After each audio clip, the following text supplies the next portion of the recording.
I'm sure आपके colleagues ने आपको बता दिया होगा कि फिल्म इन मुद्दों पर बेसिस है, तो कितना प्रेफर करते हैं ऐसी फिल्मों को देखना और समझना?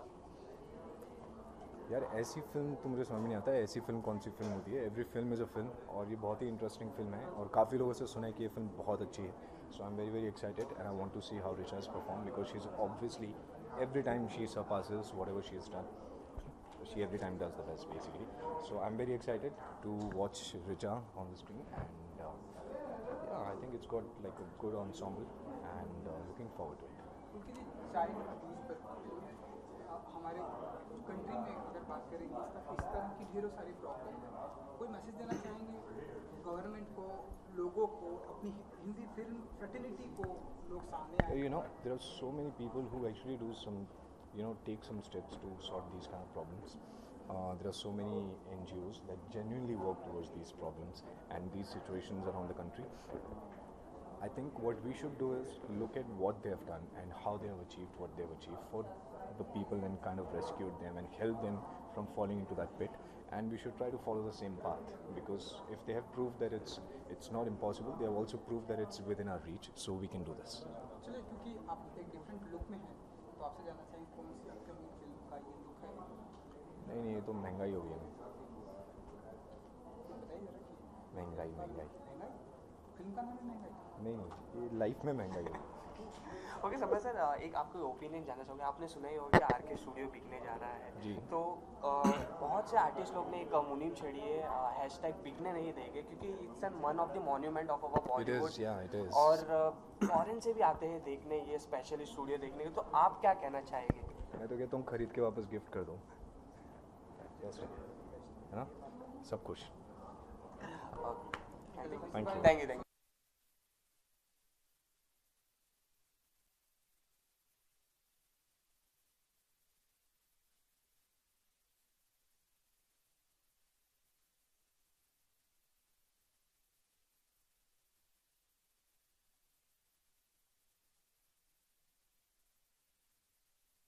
सर, सबसे पहले जानना चाहेंगे आप एज एन ऋचा मैम की तरफ से एज एन फ्रेंड आए हैं, और कितनी ईमानदारी से बता पाते हैं फिल्म अच्छी है कि बुरी है? क्योंकि एज एन फ्रेंड देख रहे हैं, एज एन क्रिटिक फिल्म को कितना आप जस्टिफाई कर पाते हैं? नहीं, फर्स्ट ऑफ ऑल मैंने फिल्म देखी नहीं अभी. रही बात ट्रेलर की, ट्रेलर मुझे बहुत ही एक्साइटिंग लगा, बहुत ही रिलेट कर पाया जो आजकल लड़कियां प्रॉब्लम फेस कर रही हैं. तो ह्यूमन ट्रैफिकिंग जो एक टॉपिक उठाया है इन्होंने, जो एक चाइल्ड एब्यूज़ उठाया, तो उसको लेके बहुत ही बुरा लगता है अपनी इंडिया को खास कर लेके. तो आई थिंक वो सब नहीं होना चाहिए, और अगर हम मिल के सब काम करें और एक स्ट्रिक्ट एक्शन ले तो ये गवर्नमेंट बिल्कुल रोक सकती है. क्या बात है सर, क्योंकि चाइल्ड अब्यूज़ के ऊपर फिल्म का जो टॉपिक चाइल्ड अब्यूज़ के ऊपर है, और कितनी बार आप इस इंसिडेंट से गुजरे हैं, या फिर आपने ऐसी चीज़ें देखी हैं, लोगों से बात की है आपने?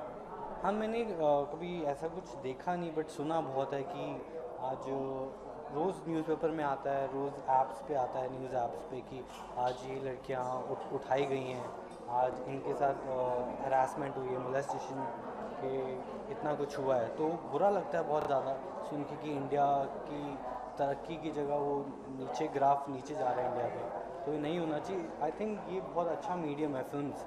लोग बहुत हर फ्राइडे लोग एक्साइट होते हैं एक नई फिल्म देखने के लिए. तो आई थिंक ये लोगों को बहुत पसंद आएगी. लोग बहुत ही सीरियसली लेंगे इस फिल्म को, और एक अच्छा इंडिया का रूप बदलेगा. जानना ये भी चाहेंगे कि जब भी आप किसी फ्रेंड की तरफ से आप इनवाइटेड रहते हैं किसी स्क्रीनिंग के लिए, तो कितनी ईमानदारी से आप उसका जैसे पूछा जाता है कि फिल्म कैसी लगी, तो झूठ बोल के निकल जाते हैं, या फिर आप सच बोलना पसंद करते हैं? सो मेरे को दो बातें हैं. यहाँ तो अगर कभी नहीं पसंद आती फिल्म तो मैं बिना बताए निकल जाता हूँ. अगर अच्छी लगती तो मैं अच्छे से तारीफ़ करके, बिल्कुल मैं कभी झूठी तारीफ़ नहीं करता. और एक ईमानदारी होने के नाम मैं टाइम पे आया हूँ. आज 9 बजे स्क्रीनिंग थी, 9 बजे मैं एग्जैक्ट पहुँच गया. तो आई होप फिल्म बहुत अच्छी जाए, रिलीज़ होने वाली है. आई होप लोगों को पसंद आए.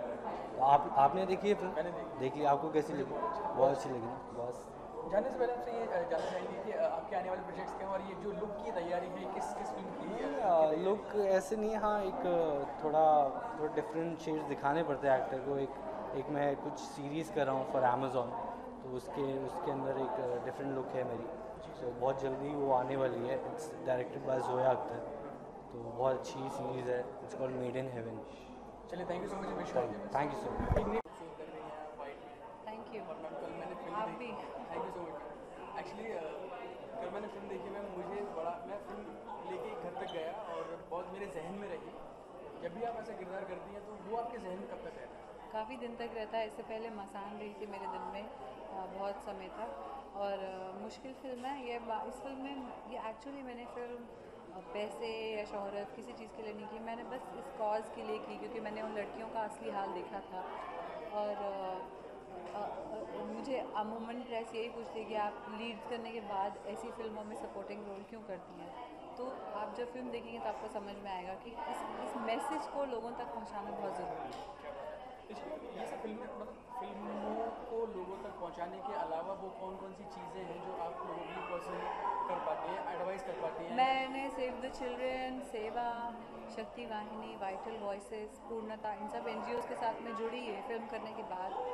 मुझे लगा इस एरिया में अभी बहुत लैकिंग है हमारे देश में। अगर हर दिन 250 या 270 लड़कियां मिसिंग हो रही हैं तो इसका मतलब क्या है कि कहीं ना कहीं कमी है और कहीं ना कहीं बहुत डिमांड सप्लाई चल रहा है लड़कियों की खरीद फरोख्त। ये फिल्म अभी आपको इतना हार्ड हिटिंग लगती है जबकि मृणाल एक 25-26 साल की औरत है। आप उसको इमेजिन कि हमने इस फिल्म में उसको 17 साल की दिखाया है, पर जो एक्चुअल स्टोरी है, जो एक्चुअल कहानियाँ हैं, वो 12 साल, 11 साल, 13, 14 साल की लड़कियों के साथ होता है। तो ये हमारा देश कहाँ से प्रोग्रेस कर रहा है अगर हम ये कहानियाँ सच हैं। This is also based on a true story. आपने देखी, आप जानते हैं। अच्छा, मैं फिल्में बन जाती हैं, लोग देख भी लेते हैं, बिजनेस कर लेते हैं या फिर नहीं भी करते हैं, लेकिन उसके बाद चीज़ें हो जाती हैं। ये फिल्म बिजनेस वाली नहीं है। और देखिए, मैं तो बहुत ऑप्टिमिस्टिक हूँ। जैसे रंग दे बसंती के बाद बहुत सारे लोगों ने कैंडल मार्च किया था, जस्टिस मांगी थी, no one kill Jessica. These film make an impact. अगर एक इतनी कमर्शियल फिल्म बड़े स्टार के साथ इतना इम्पैक्ट कर सकती है तो हो सकती है ये छोटी फिल्म है, अच्छे एक्टर्स के साथ है, इसका भी कुछ इम्पैक्ट हो। अच्छा, हर क्योंकि इतनी बेहतरीन परफॉर्मेंसेस आप दे चुकी हैं, लोग आपको लोग फिल्में भूल जाते हैं, लेकिन आपकी परफॉर्मेंसेस याद रखते हैं। कुछ ऐसे किरदार जो आपको लगता हो कि यार काश मुझे वो वाली फिल्म का वो वाला किरदार मुझे मिले? ऐसे बहुत सारे किरदार हैं जो मुझे लगता है कि मैं भी बहुत अच्छा करती, जबकि उनकी अदाकारा ने बहुत अच्छा किया। पर ऐसे बहुत सारे किरदार हैं, जैसे कौन? जैसे कि क्या बोलूँ मैं, 4-5 साल पुरानी क्वीन एक ऐसी फिल्म थी जो मुझे लगा मैं कर पाऊँगी। मैं भी दिल्ली से हूँ और उस टाइप का फ्लेवर मैं समझती हूँ। अभी मेरे दिमाग में नहीं आ रहा, बट ऐसी फिल्म है। क्या बात है। अच्छा, हम जरूर देखना चाहेंगे चालबाज में जो श्रीदेवी ने किया था वो आप करें। आई थिंक वो रीमेक बन रहा है ऑलरेडी किसी और के साथ। मैंने नाम एक बार फिर से बन जाए आपके लिए। अच्छा ठीक है, बता दीजिए किसी को। अच्छा मैम, आखिरी सवाल ये है कि यदि आप फिल्म लव सोनियो कर रही थी, कोई एक सीन जो आपका कलेजा छीन गया, मतलब आप बेहद रो रही थी, आपका बेहाल हो गया था? नहीं, बेहाल जैसा नहीं, तो जो क्लाइमैक्स के थोड़ा पहले सीन आता है वो सीन शूट करना बहुत मुश्किल था। जो कंटेनर में एक सीन है, मैं ज़्यादा रिवील नहीं करना चाहूँगी, बाकी लोगों ने फिल्म नहीं देखी। बट अच्छा मैम, बहुत बहुत शुभकामनाएं और थैंक यू, मुबारकबाद। आई होप कि आप वो सारी फिल्में करें जिन्हें आप करना चाहते हैं। बिल्कुल मैं कर रही हूँ। Thank you so much. Thanks so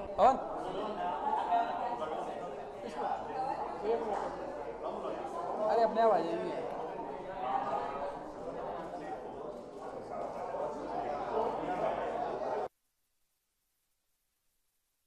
ma'am, ऐसी फिल्म में क्या काम बना रहा होगा? Sonia. What did he say? सोनियो। वो गाना दिमाग में। कोई नहीं, शुरू करें। अभी नहीं। अंताक्षरी लेके ओके, आप तीनों से सवाल है कि फिल्म हो चुकी है और कितनी बदली इस फिल्म ने आपकी as an human being, as an actor? मैं बहुत अवेयर हूँ अभी, और मैं यूजुअली इतना ध्यान नहीं देती थी जब भी मैं ट्रैवल करती थी, लेकिन आज टुडे आई मेक श्योर कि I am a responsible person. जब मैं ट्रैवल करती हूँ, मेरे साथ अगर कोई लड़कियाँ हैं या कोई भी मेरी जिम्मेदारी, I feel responsible, and more than anything I feel this character ने मुझे it's made me a better human being. So I am very fortunate कि as an actor when you get into the skin आपको कुछ नया सीखने को मिलता है। बेहतर इंसान हूँ, ज़्यादा स्ट्रॉन्ग, फिल्म करने के बाद यस, ज़्यादा स्ट्रॉन्ग महसूस करती हूँ और और ज़्यादा फ़ख्र होता है कि मैं एक लड़की हूँ और इंडिपेंडेंट हूँ। तो ये सारी चीज़ें हैं जो लव सोनिया ने मुझे दी। मेरे लिए तो after doing this movie I have lot of respect for those girls.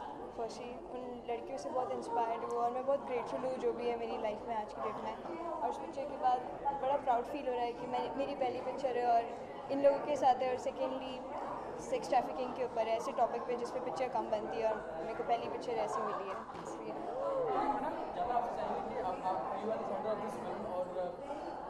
Sorry, you are the centre of this film. आप सोनिया प्ले कर रही है, टाइटल कैरेक्टर प्ले कर रही है। जब आपको ये ब्रीफ दिया गया आपके कैरेक्टर के बारे में तो कितना मुश्किल था उस कैरेक्टर तक पहुंचना और क्या क्या आपने रिसर्चेस किया और कैसे किया? आपको पता है सेंट्रल ऑफ द कैरेक्टर होने के अलावा भी you know the character would only stand out when we have such amazing star cast.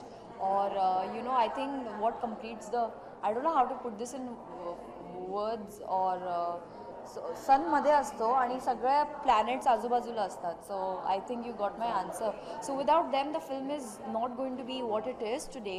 And what I have learn, जो मैंने इस फिल्म के थ्रू मैंने सीखा है कि in between the takes, you know, working with Saeed, Freida, Richa, Adil sir, Rajkummar Rao, Demi Moore, and very special mention to Riya Sisodia. उनकी पहली फिल्म है लेकिन लगता नहीं है, लेकिन फिर भी इन बिटवीन मैंने उनसे क्या सीखा, the way I observe, you know, they are all beautiful in their own way. So मुझे प्रेशर तो था but at the same time I was happy, क्योंकि जो मैंने इस फिल्म के सेट पर सीखा है वह मैं कोई एक्टिंग स्कूल में नहीं सीख पाऊँगी. क्या कैसे कैरेक्टर किस दिन तक पहुंची, क्या क्या तैयारियां की, किस तरीके से आपने खुद को मनाया कि मैं वो किरदार हूं? मनाना तो बहुत मुश्किल था क्योंकि अंजलि बहुत अच्छी लड़की नहीं है, बहुत अच्छी औरत नहीं है, उसके इंटेंशंस अच्छे नहीं हैं और आपको रोज़ रोज़ ऐसे किरदार करने का मौका नहीं मिलता है या अपॉर्चुनिटी नहीं मिलती है, तो वो एक ख़ास बात थी मेरे लिए. और ऑफ कोर्स थोड़ा सा डिप्रेसिंग था, टैक्सिंग था ये समझाना कि ये लड़की ख़राब है, तू ख़राब नहीं है. तो वो जो एक कांस्टेंट होता है ना खुद के साथ, एक टिफ होता है, झगड़ा होता है. मज़ा आया पर बहुत ही मज़ेदार दिलचस्प सा प्रोसेस था. मैं ये कह सकती हूँ मुझे बहुत कुछ सीखने को मिला, स्पेशली मृणाल से. मेरी बड़ी बहन बनी थी, मुझे एक्चुअली बड़ी बहन की तरह गाइड करी थी हर जगह, हर एक शॉट में कि ऐसे कर वैसे कर. तो मुझे बहुत सीखने को मिला है. दूसरी चीज़ कि मज़ा आया, सेम चीज़, बहुत मज़ा आया. पहली पिक्चर, पहला एक्टिंग एक्सपीरियंस, तो बड़ा अलग एक्सपीरियंस था. और ऑफ कोर्स आगे जाके भी मैं चाहूँगी ऐसी कोई पिक्चर करना, स्पेशल मृणाल के साथ पिक्चर करना. अब तीनों से सवाल है कि आपको फिल्म का सबसे मुश्किल सीन कौन सा रहा? मुश्किल सीन से बजाय, if you can ask me what was the most difficult thing about this film was Tabrez को कन्विंस करना कि येस आई एम सोनिया. बहुत ऑडिशन प्रोसेस बहुत लंबी थी, 6-7 महीने लग गए उनको कन्विंस करने के लिए. अगर आप मुझे मुश्किल सीन के बारे में पूछो तो ऐसे कई सीन्स थे जो मुश्किल थे, और क्योंकि वो मुश्किल है इसीलिए मुझे बहुत चैलेंजिंग लगा. And that's when I watch the scenes today I feel like wow. Hong Kong में एक सीन था जो the first time when she loses the virginity, that was difficult for me. दूसरी चीज़, जब लड़कियों को वो एक एनिमल की तरह नहलाते हैं, मतलब it's they make her feel that she's not worthy. That was difficult scene for me, and the most difficult scene for me was the most difficult thing on this film was to digest कि लड़कियों के साथ ऐसा होता है और एक human being दूसरे ह्यूमन बीइंग को इतना तकलीफ या परेशानी, I mean it's very heartbreaking sometimes. सबसे मुश्किल एज अ टीम हमारे लिए यहाँ तक की जर्नी थी क्योंकि 2 साल पहले ये शूट की गई है फिल्म. 2 साल we were searching for the right people with you know जिनके लिए पर्पस ज़्यादा मैटर करता है फिल्म से या बिजनेस से ज़्यादा. तो यहाँ तक की जर्नी बहुत ही डिफ़िकल्ट थी, लेकिन आप सबका प्यार मिल रहा है, दर्शकों का प्यार मिल रहा है, तो ऐसा लग रहा है कि इट वाज वर्थ इट. मेरे लिए तो यही डिफ़िकल्ट होता सबसे पहले डाइजेस्ट करना कि इतने सारे अमेजिंग एक्टर्स रहेंगे पिक्चर में और इनके साथ मुझे परफॉर्म करना है. So that was very difficult part. मुझे मैं कैसे करूँगी, अगर मैं नर्वस हो जाऊँगी या कुछ गलत कर दूँगी, बिकॉज सारे अमेजिंग एक्टर्स हैं. और बट इन बहुत ही सपोर्टिव थे, सबने मुझे बहुत कुछ सिखाया और मैं बहुत ग्रेटफुल हूँ कि मुझे सीखने को मिला. तो पहली बात तो पहली पिक्चर इन लोग के साथ करना वो डिफिकल्ट था, but they make it very very easy for me and the whole journey was amazing. I enjoyed it. आप तीनों को भी बहुत बहुत शुभकामनाएं, मुबारकबाद.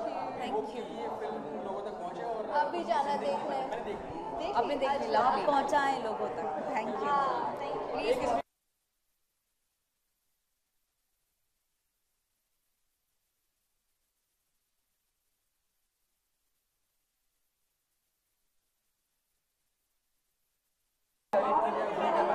कितनी मेहनत लगी इस सब्जेक्ट को फिल्म तक बनाने में, सोचने से लेकर पर्दे पहुंचाने में. In the camera? So, long journey, journey of about 14, 15 years. Very difficult story to tell, all based on real life incidents. A movie that not everyone wants to make or finance, whether it's in Mumbai or in London or in Los Angeles. Literally everyone said no. No one wants to make a movie about global sex trafficking in Hindi, and at that time without any movie stars. We weren't lucky to have the cast that we do now. So it was a mixture of that and me taking a long time to, I was in between, I produce and I line produce, so I did lots of movies in between. And I also wanted to get all the research right. So it took years and years of meeting the right people, working with the NGOs and getting all the right stories. Then about 3-4 years ago, I decided to stop producing and was able to get a really good producer on board. And now we're here today, so I'm very excited. तो मैं sir जानना ये भी चाहिए, इस film में आपको as a human being कितना बदला? How did this film Change you. I think that happened over a period of years, because when it's very different when you meet a 14-year-old girl and she has been through hell and back and she stands tall. That it's a very humbling experience. I mean, these girls have courage, and they're only 14 years old, and they've already been through this journey, and that's why we call them survivors and not victims. They don't like to be called victims. So I think that over a period of years, I've changed. I realized that our problems are first world problems, and each time something starts to bother me or I get upset, all I have to do is think of one of these girls and what they went through. Our problems are very, very few in comparison to what millions of girls, boys, men go through, because it's not only girls. Everyone assumes that it's girls. It's men, young boys as well. So sir, the last question is why people should see this film? Because most of time we see कि film अच्छी होती है, message अच्छा होता है, लेकिन वो box office उस तरीके से कमाल नहीं कर पाती. Why should people see this film? So I think that a lot of things happen. I think that because of the way that our industry is, and we watch large, we have our movie stars are so big, fantastic musicals, big draws, and everyone's going to go see those movies. And what happens on the smaller films is that they only get released on maybe 5 or 10 movie theaters. There's no advertising, and they're really good films, but they make no money. And so because of that, it's a cycle. And we're trying to break the cycle. We've been very lucky to get a good P&A partner, and a movie like this would never be released 5 years ago on more than 5 or 10 screens. And tomorrow we're going out, on Friday we go out on 350 screens. So I think that's a big step. We're hoping that audiences will come, obviously because of the lineup of fantastic actors that we have, but also because it's a different story. Come and go on a journey that you've never been before. It's an experience. It might not be as comfortable as seeing one of the other films, but you will come out changed. It'll affect you, and you will see the ray of hope. You will see the courage these girls have, and I think that everyone will be surprised. So we wish and pray make this film do well at the box office also. Wish you all the best. Thank you so much. Thank you guys. Thank you. Thank you so much. I think I am celebrating life, celebrating marriage. सब लोग कहते हैं कि शादी के बाद ये बदल जाता है, काम कम हो जाता है, लेकिन मुझे ऐसा कुछ भी नहीं लग रहा है, क्योंकि शादी के बाद मैं 4 दिन बाद ही अपने शूट के लिए निकल गई थी, और अभी द ट्रिप सीज़न 2 आने वाला है, मिर्ज़ापुर आने वाला है, so I am quite excited. तो आई थिंक उस सब का खुशी का, काम का ग्लो है।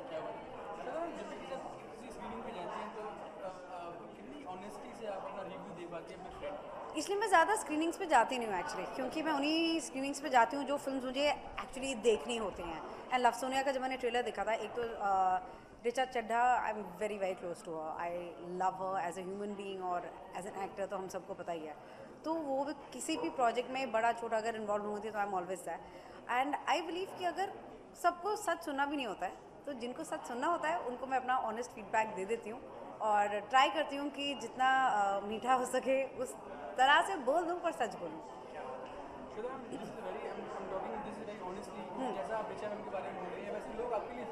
How sweet, thank you. नहीं, जलन तो जायज़ है, लेकिन मुझे लड़कियों से ज़्यादा लड़कों से जलन होती है कि मतलब ये वाला रोल लड़कियों के लिए क्यों नहीं लिखते हैं। तो बाजीराव या गैंग्स ऑफ वासिफ और नवाजुद्दीन सिद्दीकी ले लीजिए, या फिर रॉकस्टार में आप रणबीर कपूर, तो जब ये कैरेक्टर्स देखते हैं आप, तो आप बदलापुर, तो लगता है यार लड़कियां भी काफ़ी खुराफाती होती हैं। तो वो थोड़ा जो ग्रे शेड्स होते हैं, डार्क शेड्स होते हैं, क्योंकि थैंकफुली लाइफ में इज़ अ मिक्स, आपको हर तरह का रंग मिलता है, तो फिल्मों में भी अगर वो मिल जाए ना तो ज़्यादा मज़ा आता है।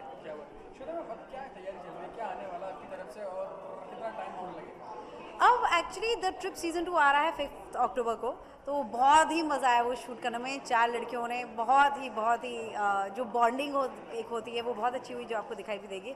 फिर उसके बाद मिर्ज़ापुर आ रहा है, जो कि अमेज़ॉन और एक्सेल की पेशकश है, और फिर उसके बाद मैंने एक तमिल फिल्म की है, तो वो रिलीज़ होने वाली है सून, तो काफ़ी कुछ। चलिए श्वेता, हम ये आपके लिए प्रार्थना करते हैं कि जो भी प्रोडक्ट्स करें वो सुपर डुपर हिट हो। Thank you so much, how sweet, thank you, bye.